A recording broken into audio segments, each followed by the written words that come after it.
Olá, não sei exatamente qual momento você está acessando esse vídeo, mas estamos indo para a sexta aula da classe de doutrinas. Vocês vão perceber que agora estou gravando de casa, já passou o período de férias, então muita coisa já aconteceu, mas eu espero que você ainda tenha sede de aprender mais. Como eu disse, essa é a sexta aula. Se você está iniciando agora e está na semana da aula, essa aula a nossa discussão será no dia 6 de setembro. Caso ainda seja essa semana, vá para a aula normalmente. Agora, se você está assistindo isso numa data posterior, te aconselho a assistir os vídeos anteriores. Você tem acesso pelo canal, mas o ideal mesmo é você mandar um e-mail para mim, e aí você acessa a turma virtual, e a partir da turma virtual você vai ter acesso a outros elementos, às outras aulas, ao aprofundamento e também à discussão que os irmãos que participaram discutiram, ou você mesmo quer rever uma aula, já vai estar postada lá na turma virtual, de acordo com a data, de acordo com o dia.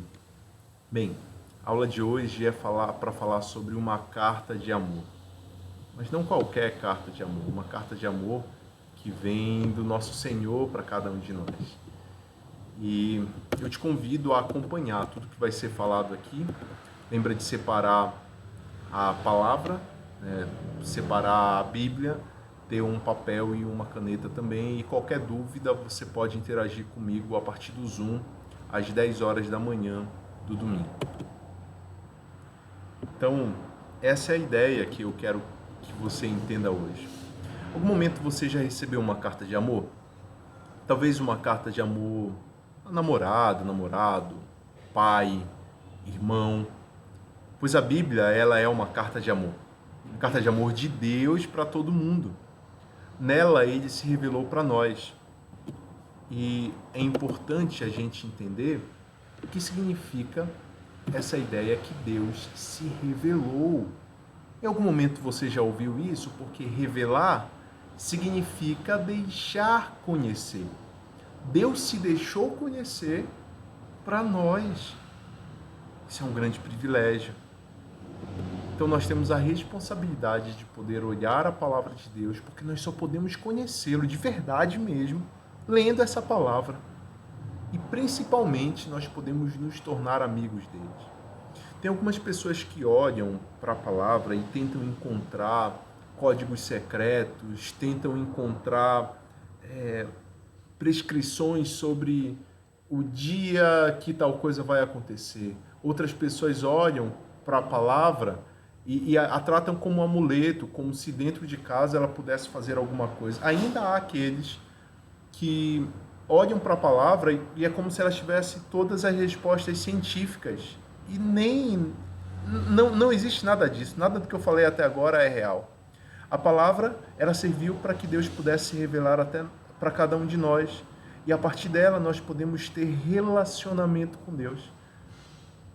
Diante dessa realidade das Escrituras, eu quero perguntar para você quais são os seus livros preferidos? Quais livros você já leu? E esse está com certeza entre os seus livros preferidos. Eu realmente espero que a Bíblia esteja entre esses livros, porque só a palavra de Deus pode entrar bem fundo no nosso coração e nos transformar. Ela também é chamada de palavra de Deus, como eu tenho falado, livro santo, livro sagrado, livro dos livros. Te convido a deixar a sua Bíblia aberta, isso já vai servir, já deixa marcada para a nossa conversa do domingo, no Salmo 119, o verso 1. Lá, no verso 1, a Bíblia é chamada de lei do Senhor. Independente da forma como você a chama, nós precisamos lê-la todos os dias. A imagem que está aí para vocês são os 10 principais livros lidos no mundo todo. Você já leu algum desses livros? Eu, olhando rapidamente aqui, eu li 4 desses livros. Eu já li o Código da Vinci, do Dan Brown, já li o Senhor dos Anéis, do Tolkien, tenho a versão completa aqui, a gente pode conversar sobre isso. E também li o Harry Potter, né? Só que, e esses são os livros mais lidos do mundo todo. Inclusive, nem sabia que o livro do Mao Tse Tung era o segundo livro mais lido. Mas olha só a diferença em milhões de pessoas que leram. Né? O livro do Mao Tse Tung está em 820 milhões, agora não se compara com as escrituras. Ainda hoje, a Bíblia é o livro mais vendido e o livro mais lido no mundo todo. Conta-se a história de um filósofo, Rousseau. Rousseau fez grandes contribuições na filosofia, ao pensamento iluminista e tal. Só que o Rousseau, fruto do seu próprio tempo, ele disse que ele não dava 100 anos e as pessoas iriam esquecer a palavra de Deus. Bem, Rousseau já morreu há mais de 100 anos. E a ironia é que cerca de mais ou menos 100 anos depois da sua morte, a casa onde Rousseau morava foi a casa onde Gutenberg imprimiu o primeiro livro. Gutenberg inventou a imprensa. E você sabe qual foi o primeiro livro a ser impresso no mundo? Pois é, foi a Bíblia. A Bíblia foi o primeiro livro a ser impresso. E isso é importante porque nós recebemos hoje versões da Bíblia impressa. Tem inúmeros idiomas. A Bíblia continua sendo traduzida para muitos idiomas. Tem muita gente que se empenha nesse processo também. E, gente, a Bíblia está chegando até nós. Nós precisamos ler a palavra de Deus. Nós precisamos nos relacionar com essa palavra. Às vezes nós ignoramos pela facilidade que nós temos, mas ainda existem países hoje, no mundo de hoje, em que as pessoas não têm acesso às escrituras, onde as pessoas não podem ler porção da palavra de Deus. Então nós temos o privilégio, temos que obedecer à ordem de Deus de poder nos aprofundar no conhecimento bíblico e, ao mesmo tempo, temos a responsabilidade de divulgar a palavra para pessoas que estão próximas da gente e para pessoas também que não têm acesso às escrituras. Há alguns anos eu repetia muito a frase que talvez nós sejamos a única Bíblia que alguém vai ler e é isso mesmo, né? Eu acho que faz muito sentido isso. No entanto, essa frase ela se limita porque mesmo a pessoa lendo a minha vida, mesmo quem sabe eu produzindo elementos que falem da Bíblia, talvez música, uma música ela é importante, mas nada substitui a leitura da palavra de Deus. Deus ele poderia ter se revelado para a gente com videoaulas, né? Não seria legal? Né? Ter tudo lá, já toda a história, Deus mesmo se revelou, inspirou homens para fazerem isso, mas não foi esse o processo de revelação. Isso não, os vídeos que você assiste, até que eu gravo, que outra pessoa grava, isso não é a revelação da palavra. A palavra de Deus foi revelada nas Escrituras, no livro sagrado, na Bíblia. E é a partir daí que a gente pode aprender mais. Então, valorize aquilo que tem até você. Não sei quais versões da Bíblia você tem. Eu tenho algumas versões em casa. Te convido a poder comparar isso e entender que a Bíblia ela é o livro mais importante da história da humanidade. Eu não sei como você chama. A Bíblia ela tem várias maneiras como ela é chamada. Ela é chamada, por exemplo, como Palavra de Deus. Ela pode ser chamada como livro sagrado. Ela é chamada como livro santo também. Pode ser chamada como livro dos livros, e o que eu já falei lá do Salmo 119. De uma maneira geral, a Bíblia significa coleção de livros, né? Tem alguns pormenores de onde surgiu e tal, mas a gente vai deixar algumas coisas mais aprofundadas para as pessoas que tiverem curiosidade de fazer a classe a escola discipular. A gente tem uma parceria aqui na classe de doutrinas, mesmo a gente se aprofundando um pouco mais. Ainda é só algo bem geral. Nós queremos aprofundar essa discussão na escola discipular. E tem um módulo chamado Bibliologia, o estudo da Bíblia. E lá a gente vai poder aprender um pouquinho mais sobre isso. Independente da maneira como você vai chamar a palavra de Deus, a gente precisa ler, a gente precisa se relacionar com ela. Só que a Bíblia, ela é de fato essa coleção de livros. Aí vocês veem na imagem uma espécie de estante separando os vários livros da Bíblia. É interessante a divisão que é feita aqui. Isso é só para a gente compreender melhor. O Pentateuco, a Bíblia, ela tem duas grandes divisões, vamos falar assim, o Velho Testamento e o Novo Testamento, entendendo que testamento significa aliança, então é a Velha Aliança e a Nova Aliança. O Velho Testamento, a Bíblia evangélica, tem 39 livros e o Novo Testamento tem 27. São um total de 63 livros a Bíblia evangélica. Por que a Bíblia evangélica? Porque a Bíblia católica, ela tem 7 livros a mais no Antigo Testamento. Eu estudei no colégio católico durante a minha infância e adolescência, e eu lembro de uma professora de religião dizendo: eu nunca entendi por que Lutero resolveu tirar esses livros. E naquele tempo eu não sabia, e poucos anos depois gostaria muito de ter tido a oportunidade de conversar novamente com aquela professora. Como não tive, eu oriento vocês. O que eu descobri que, na realidade, Lutero não retirou nenhum livro das Escrituras. Quando a Reforma Protestante, a saída dos protestantes, dos evangélicos, do meio católico, a Bíblia que era utilizada foi trazida. E várias críticas que Lutero fez não tem base, né? A Bíblia não tem base. A Bíblia, ela não pode entrar em contradição contra ela mesma.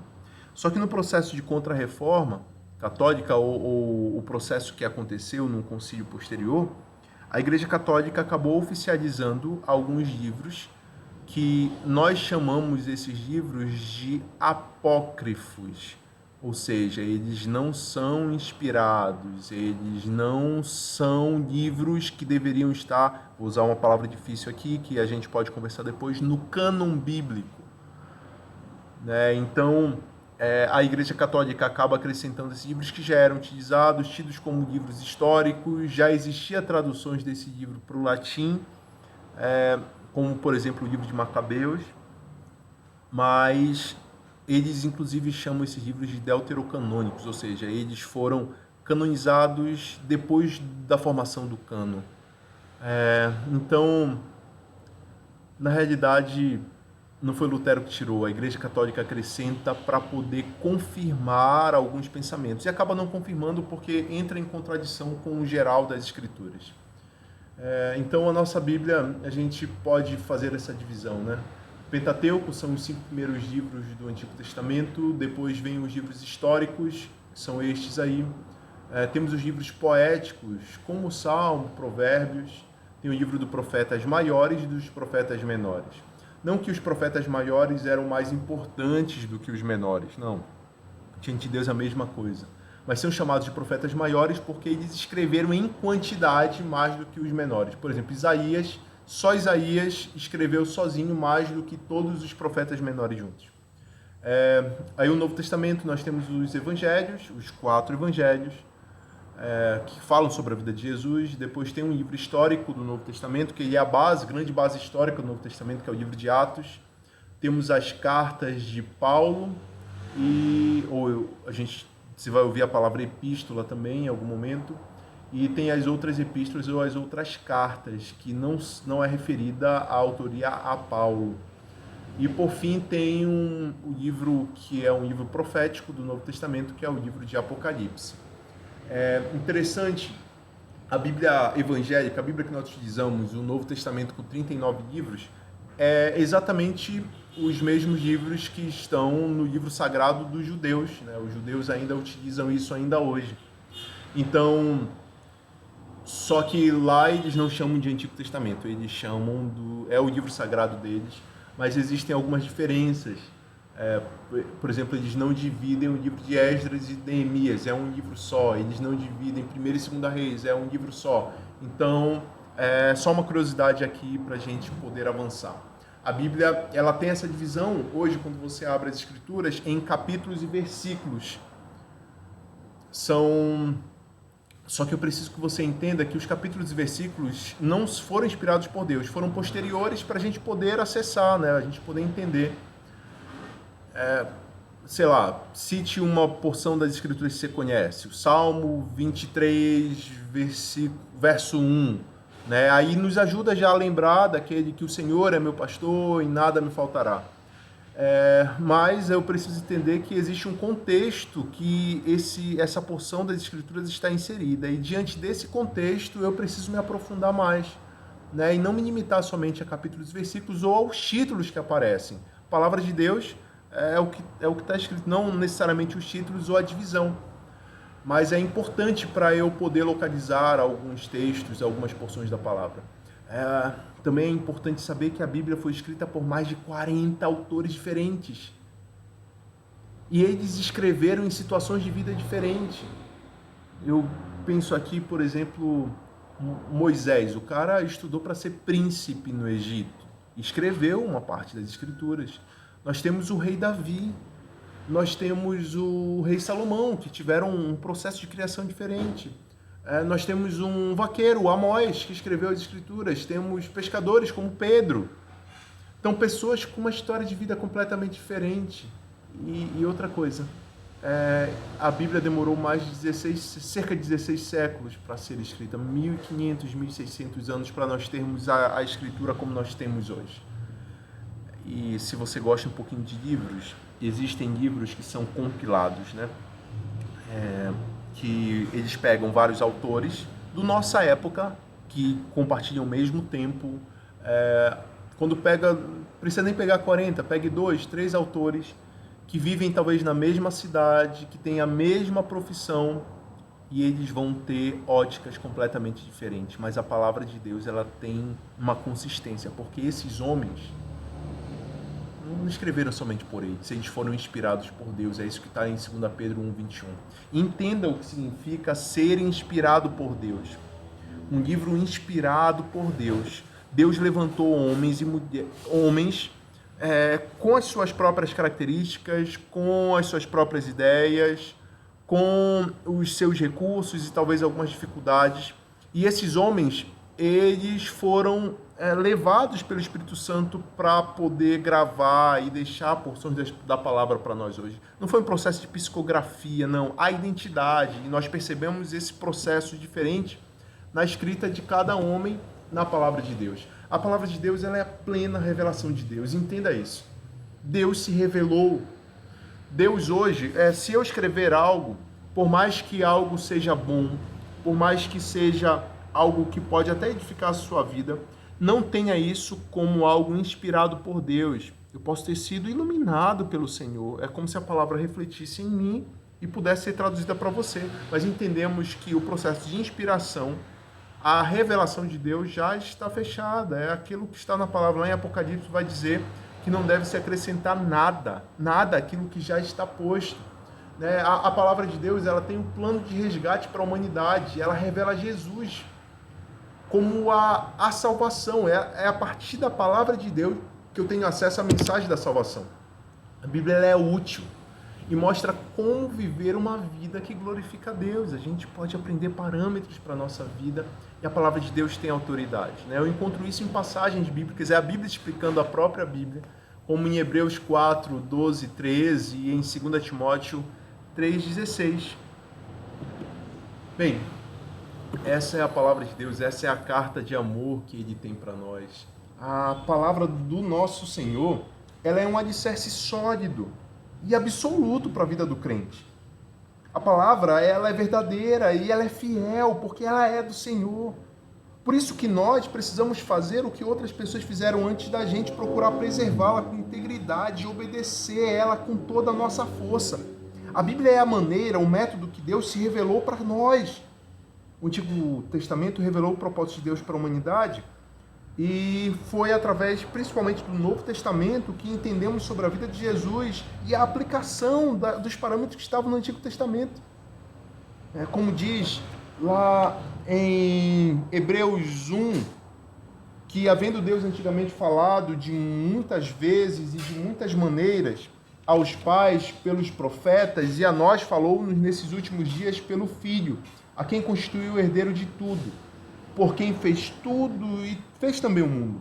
O foco central da Bíblia é o plano de Deus que é contado, revelado para que nós possamos ter relacionamento com Ele. Por isso que eu estou dizendo para você, a Bíblia sim é uma carta de amor. A Bíblia, ela é esse manual para nós vivermos. Lá no Salmo 119, 105, diz que é lâmpada para os meus pés, a tua palavra e luz pelo meu caminho. Eu lembro de ter ouvido de uma pessoa que uma vez estava dirigindo e o seu companheiro de viagem desligou todas as luzes do carro. Imagina você numa estrada à noite, não enxergando nada. E é o que muita gente está vivendo. Vive a sua vida sem ter acesso à palavra de Deus. Vive no escuro, anda no escuro, viaja no escuro. Que essa caminhada possa ser iluminada, que os meus pés sejam iluminados pela palavra de Deus. Ela nos mostra que o caminho de Deus é um caminho real e que são diferentes dos caminhos do homem. E se nós seguirmos nessa direção, nesse mapa que Deus nos dá, nós teremos mais alegria para viver nesse mundo que rodeia. Também a Bíblia ela também exerce juízo sobre nós, porque ela vai mostrar as consequências. Há processos em que na leitura bíblica nós vamos perceber que somos culpados. Então é através dessa leitura da palavra de Deus, porque lá em Hebreus diz que a palavra de Deus ela é viva e eficaz, é mais penetrante do que uma espada de 2 gumes, que penetra até a divisão da alma e do espírito, e das juntas e medulas, e é rápida para discernir pensamentos e intenções do coração. Quando Paulo, por exemplo, escreve para Timóteo, ele vai dizer para ele da importância de examinar, e hoje nós temos o privilégio de ter exame, de examinarmos as Escrituras. E aí eu queria fazer uma diferença para você, porque aqui você está vendo escrito, a Bíblia é a nossa única regra de fé e prática. Isso é um dos princípios batistas inegociáveis, que significa que eu, como pastor, a nossa igreja precisa estar de acordo com a palavra. Se não tivermos, você tem liberdade, obrigação, responsabilidade de chegar até nós e falar, isso aqui não está correto, isso aqui tem que ser repensado e tudo mais. Mas, no entanto, meu irmão, eu gostaria que você entendesse uma diferença entre livre exame das Escrituras ou livre interpretação.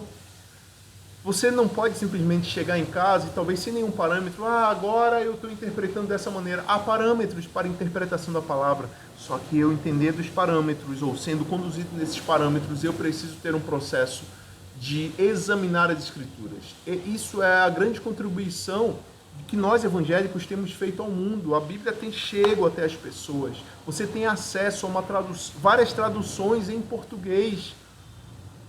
Então que ela seja viva, porque ela é a nossa regra de fé e prática. A maior maravilha da Bíblia é que ela revela o Deus verdadeiro, que nos ensina sobre a graça, sobre o amor.